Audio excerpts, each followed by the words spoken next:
Thanks for the warm welcome. What we're going to share and discuss is actually three things. First is psychological safety, very important. We all know it's important, but why is it so difficult in practice? And we're also going to focus on how to build psychological safety in an international context. Working with different cultures and different nationalities, that's even a bigger challenge to create that same psychological safety. Just a little bit of myself. People know me from working on psychological safety in sport environments, working with cases when it comes to transgressive behavior. So I am in the Netherlands a well-known expert in the field. A couple of years ago, I was at a seminar with the topic of safety and social safety in sports. At that seminar, at the main stage, let's say the CEO of NOC-NSF, so that's the Dutch version of the IOC, he was pointing fingers towards all the people in the venue, people that represented clubs and sport organizations. And he was actually blaming them for not making sure that all the clubs and organizations had their VOG, the piece of paper you need to show that every person is your organization, didn't go to jail or wasn't accused of transgressive behavior. He was doing that while 2 weeks before that moment, he and the Dutch Gymnastic Association, they decided that the gymnastic coach Vincent Wevers was being part again of the national team towards the preparation of the Olympic Games of Paris. And Vincent Wevers is, for me, he is the personification of the old culture in sports, where a lot of cases with transgressive behavior and bad behavior were taking place. So a lot of people thought, okay, how is this possible that such a person with such a actually bad name in the world of sports is coming back? I was standing in that room and everything in my body said, okay, this is not okay.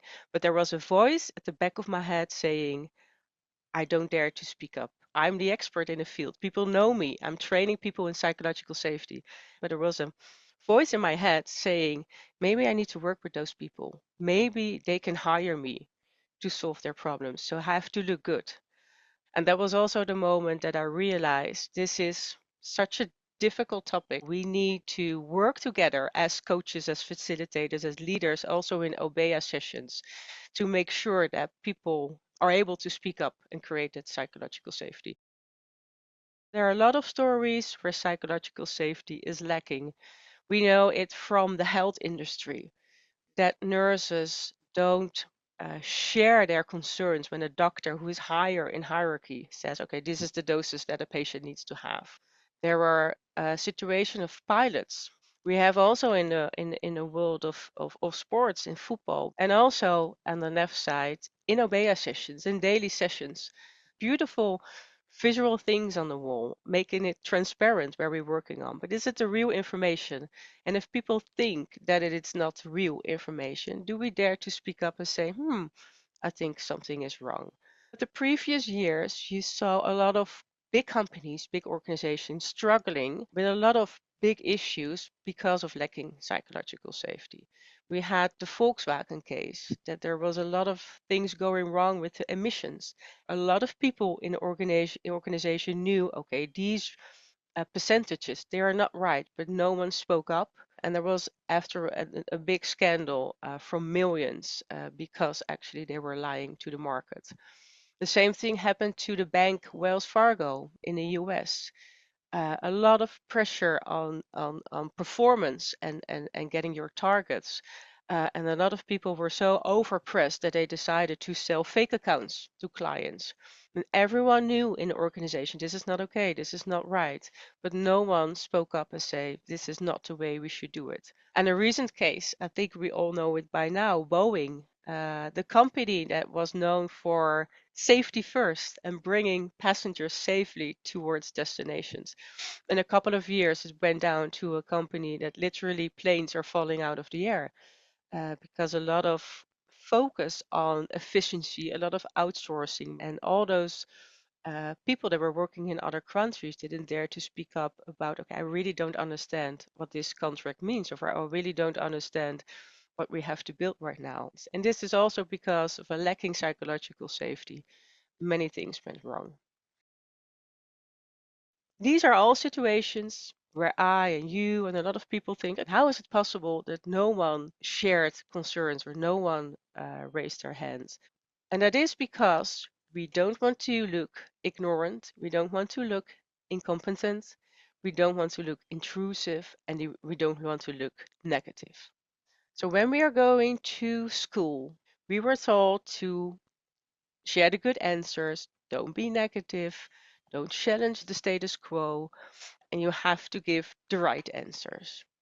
That means that we're going to high school and we're going into working environments. We are working more and more at our impression management. So we don't want to look ignorant, then we avoid asking difficult questions. We don't want to look incompetent, so we don't admit our weaknesses. We don't want to look intrusive, so we stop sharing out of the box ideas. And we don't want to be negative, so we stop criticizing the status quo. We are wired to stop all those kind of things. And it's in some cases, it's very beneficial because it makes sure that we don't have that much interpersonal risks. You don't have that much fights or you don't have that much conflicts.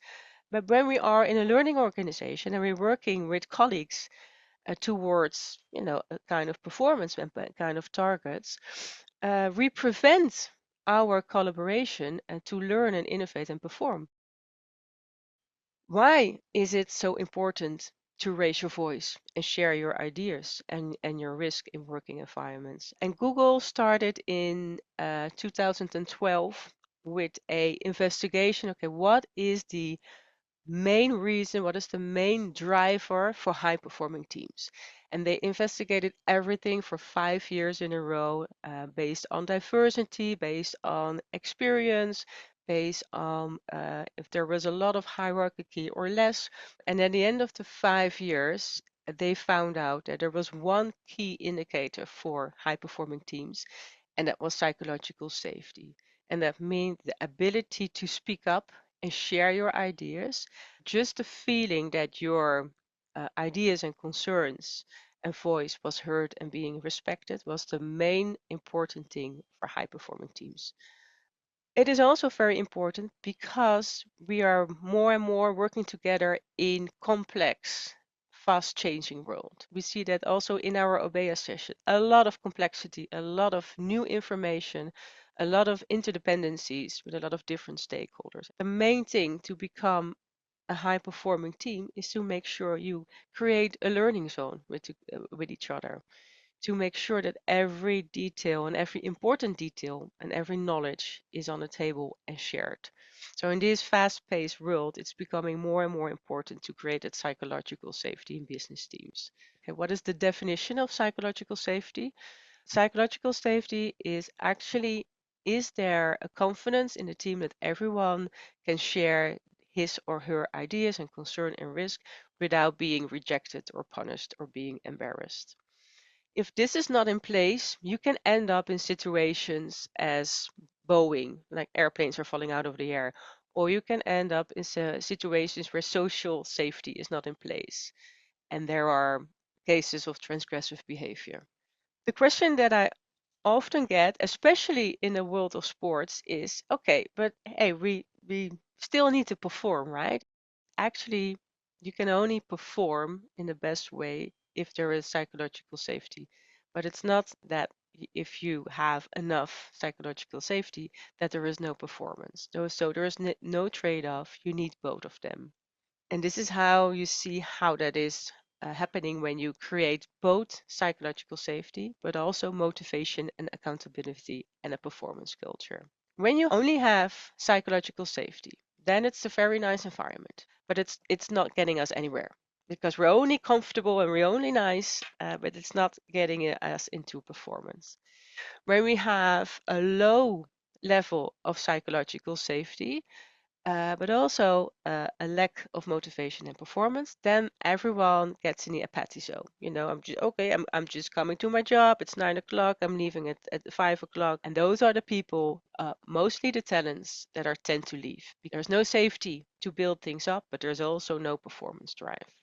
When you have a lot of performance drive, when you have a lot of motivation, accountability, but a low psychological safety, then it becomes an anxious environment because people are being pressed, like, for example, Wells Fargo, to get that performance level higher, but there is a lacking psychological safety to learn from each other and to make sure that you build an environment where you can actually perform in a good way and help each other. And evidently, when you have high psychological safety and high motivation and accountability, then you grow into the learning zone.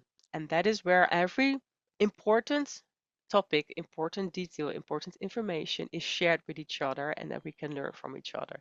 So psychological safety is a means to an end. It's making sure that you perform in the best way possible and keep on learning and staying in that learning curve.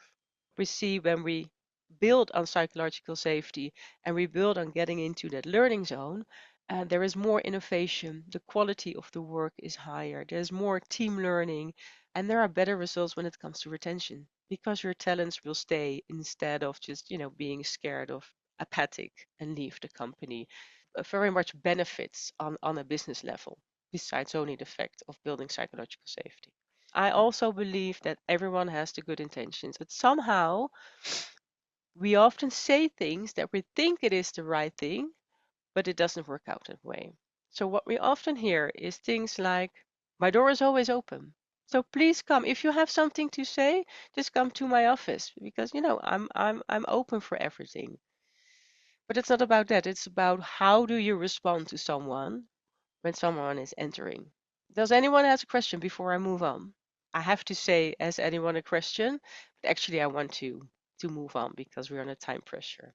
That's not an open invitation for someone to speak up. Forcing consensus. So we all agree, right? That's also not inviting persons to say, maybe I have something to say or to add to it. Just say it if you don't agree. It's so easy, right? You can just speak up. And also a great one. I also see an Obeya session. We got so much positive feedback. And then you know of a couple of, reviews of clients that are not so positive. So how can you make sure then that you work on psychological safety?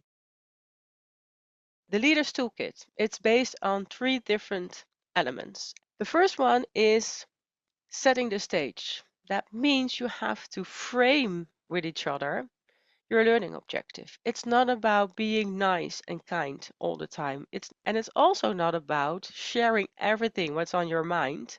You have to make agreements with each other. Okay, in which cases, in which situations, on which topics do we need to be as candid and transparent as possible with each other?